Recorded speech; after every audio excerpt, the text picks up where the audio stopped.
Hey guys, welcome back to my channel. So for today, nandito na tayo sa airport, pauwi na tayo. Actually, dadaan tayo ng Turkey, pauwi na tayo ng Riyadh. I would like to share with you kung ano yung mga experience ko dito sa Moscow, Russia at kung ano yung mga pwede nyong gagawin at yung mga hindi ko ginawa na pwede nyong gawin pa.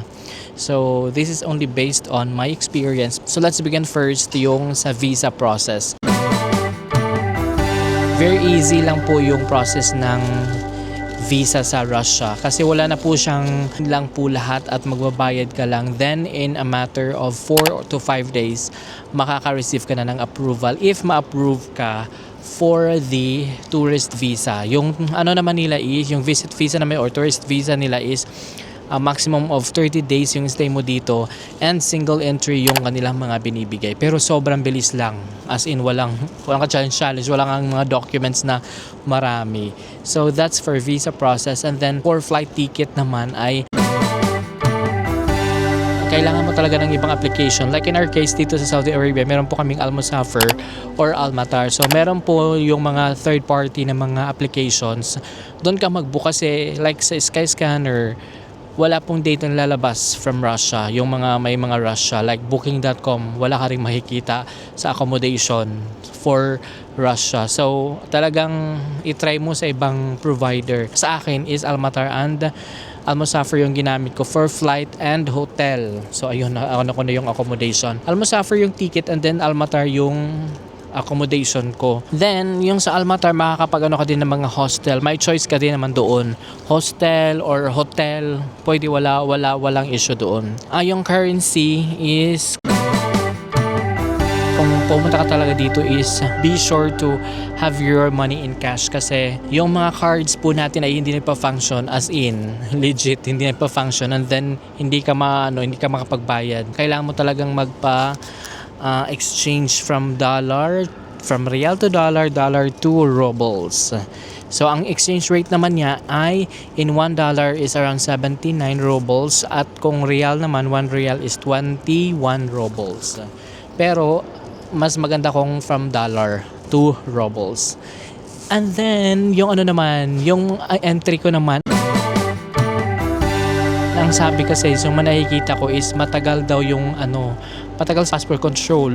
Well, in my case, very smooth lang naman. Sobrang mabilis lang kasi hindi naman kami sobrang dami sa flight. Pagdating din namin, wala din masyadong tao.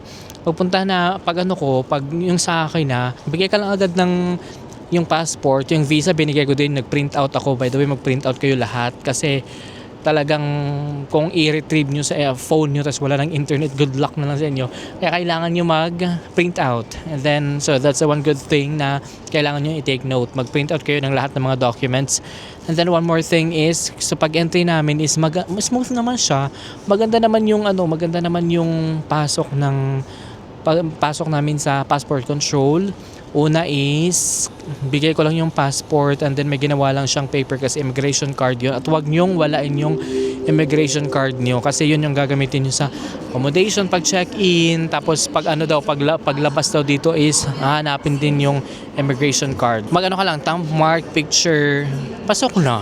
Wala nang akong hindi na nga chinek yung may return ticket ka ba. Hindi katulad sa ibang mga airport na tatanong ka may return ticket, may hotel booking.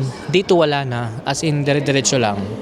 So pumunta pala ako dito for New Year. So pumasok ko ng December 29. So basically December 30. And then labas ako ng January 3. So ngayon is January 3. Then after sa passport control, syempre kukuha ka ng mga baggage. Okay lang naman, nandun nakikita ko rin naman yung baggage ko, mabilis lang. Then sa SIM card, ito na ang pinaka miserable kasi hindi ka makakakuha ngayon, bago na daw yung regulations kasi doon dito sa Russia. Hindi ka na agad-agad makakuha ng mga SIM card sa airport. Kailangan mong ipa-register mo muna yung yung passport para makakuha ka ng number. Pero may nag-offer sa akin nung pagpunta ko dito, internet lang daw, wala nang calling. Sabi ko, okay na ako. Pero naman is 1 month ang unlimited internet, 6,000 rubles. So sabi ko na, kasi very early morning ako dumating, sabi ko na baka hindi talaga yun yung pinaka ng alam mo yung internet, baka mabudol o baka naano ako, 'di ba? So hindi ko pinatos yung 6,000 kasi inantay ko na lang munang mag-open yung mga store. Pero ang ano naman is, ang store para mag-open ng 10 a.m. kasi ano pa dito guys, like even 10 a.m. as in gabi pa rin. So ang ginawa ko is ano na lang siya, like dumating ako dito ng 4 ng like 3 something, mga 4 a.m. Hinantay ko na lang kasi yung metro din nila is, so dito na tayo sa transportation. When it comes to the transportation, walang problema dahil merong metro from airport to the city center around Moscow. So walang problema. Ang binayaran ko noon is 80, pero nandun na sa naging 90 na, 90 rubles. Okay lang. So mga around $1. Ang ano mo na yan be, papunta ka na doon sa city center. Kaya kung ako sa inyo, mag-metro talaga kayo kasi sobrang laking masasave mo. Hindi katulad sa kung magta-taxi ka, 'di ba? Magkano yung babayar mga 1,000 pag taxi. So sa metro, antayin mo lang 5:30 ang open ng metro. Makakarating ka doon mismo sa city center. Ang ginawa ko, mag-install kayo ng talagang sobrang useful yung mga maps, mga offline na nakikita ko. As in, na lang talaga, like common sense na lang talaga kasi walang internet. Paano ako makapunta doon, 'di ba? Tapos gabi pa. I mean, early morning kasi gabi pa rin dito, wala pang masyadong tao. Tapos nag-snow pa. Grabe, sobrang experience yun. Parang sabi ko na parang ayoko ng mga ganitong bansa na walang internet. Just ko talagang sobrang yung ko doon. Pero anyway, the good thing is yung naman, yung transportation, maganda naman yung transportation nila. As in, ang lang talaga dito, ang inaangalan ko, wala akong internet sa labas.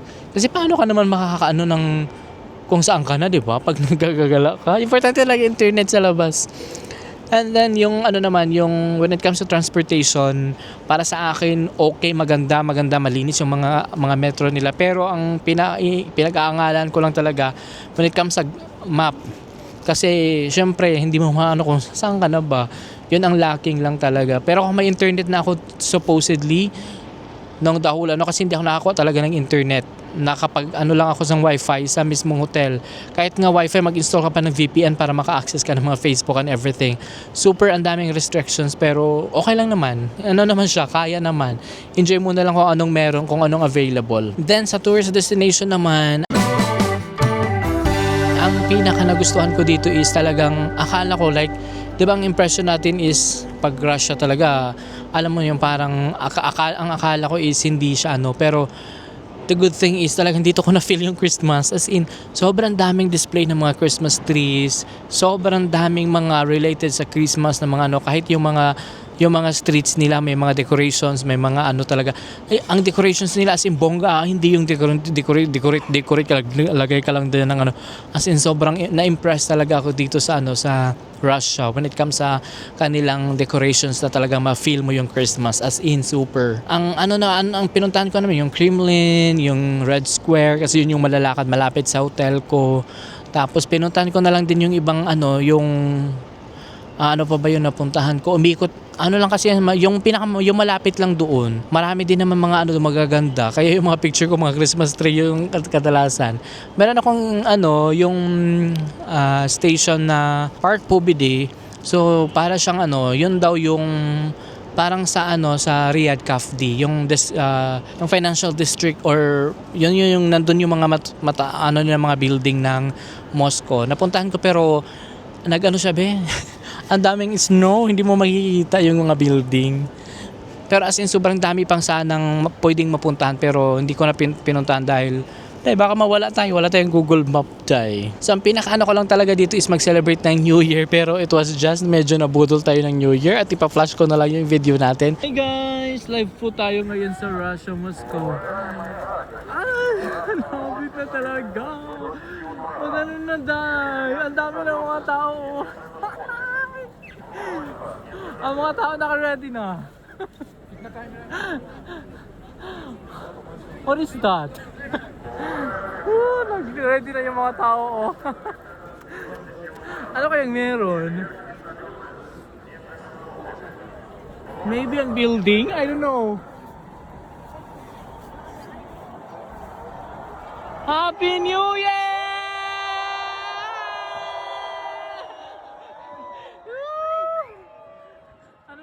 it's not yet. Woo! Yay!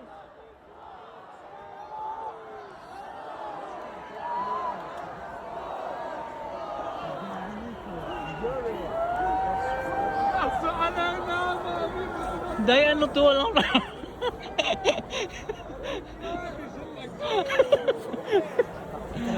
Bakla. Woo! Happy New Year, everyone! Live po tayo dito sa Moscow, Russia. Pero wala tayong fireworks. Yay! До 10 утра. Фейерверки и салюты не предусмотрены. O, diba? Wala na, Day. Ano na? Yay! Красная площадь закрыта до 10 утра. Happy New Year, everyone! Не предусмотрены. Ooh, it's already January 1. Oh, wala talaga. Ay, Diyos ko. Wala, be. Ang lulungkot ng mga mukha. Parang ako lang ang tumawa. Huwag nga tayong tumawa. Agree, wala yun, Day. Nabudol tayo, Day, sa Moscow. Walay talaga. Walang lumabas. Wisit na yan. Pero ang daming tao. Look at that. Ang lamig pa. Oh, ayan. Magsialisa na tayo dahil wala na, budol tayo. Saan daw?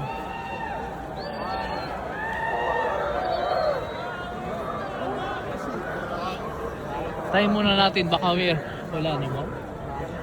Wala talaga, be. Walang fireworks.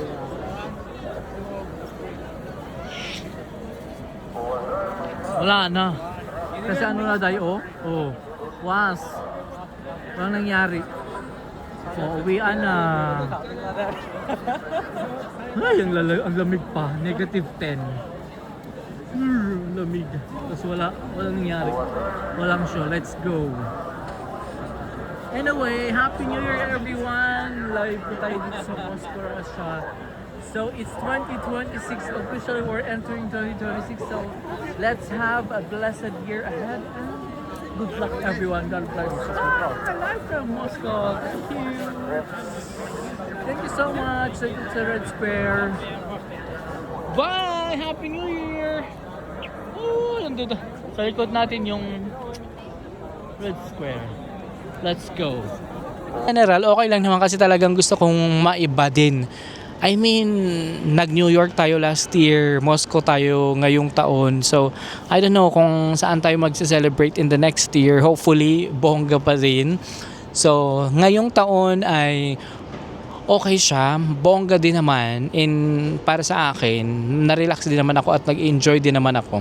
Nakamit ako ng mga bagong friend pero local hindi kasi medyo mahirap makipag-usap sa kanila, be.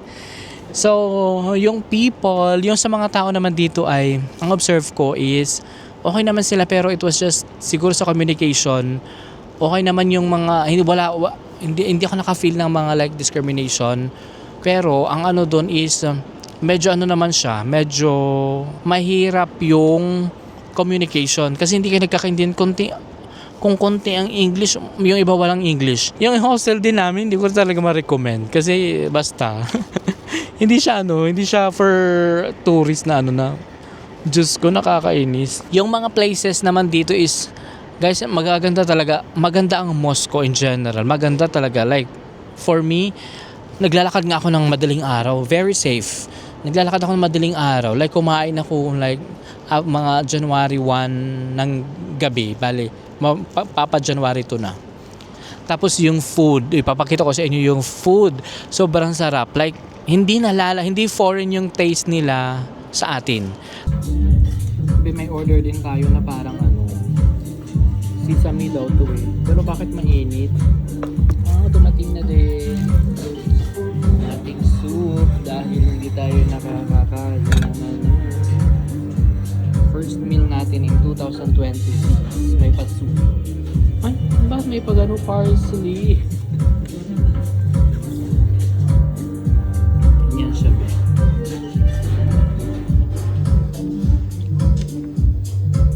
As in, okay ang food at ang mga tao ng lugar. So, kung ma-recommend ko ba siya, I would say yes for experience.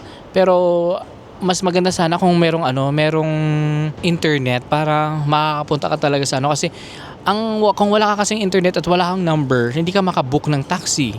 So metro naman, okay na yung metro, pero ang ano lang naman sa is kung nasaan ka na, kasi ang pinakaunang mo talaga kalaban is yung location kasi syempre ayaw mo naman na magwala-wala ka na enjoy ka nga pero na-stress ka naman ng kung saan location ka na. So in general, it's totally okay. So I hope na you can actually visit. I would recommend na at least in your lifetime maka-visit kayo dito sa Moscow, Russia. Paganda na naman siya in tourist na ma-experience mo siya.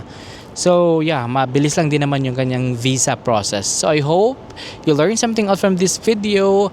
And if you do, please do consider subscribing my channel. You can tap that notifications bell. And I hope that we could travel more in 2020. So by the way, Happy New Year to everyone. Bye!